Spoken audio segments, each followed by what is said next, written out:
আসসালামুয়ালাইকুম ওয়া রাহমাতুল্লাহি ওয়া বারাকাতুহু। স্বাস্থ্যই সকল সুখের মূল। আসুন ওষুধ মুক্ত সুস্থ জীবন গড়ি। শারীরিক ব্যায়াম করি, মানসিক ব্যায়াম করি, ক্যাগাল এক্সারসাইজ করি, শরীরকে সুস্থ রাখি।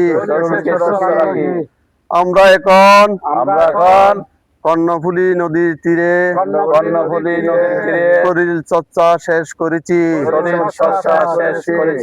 আসুন আমরা সবাই সুস্থ থাকি। আল্লাহ হাফেজ।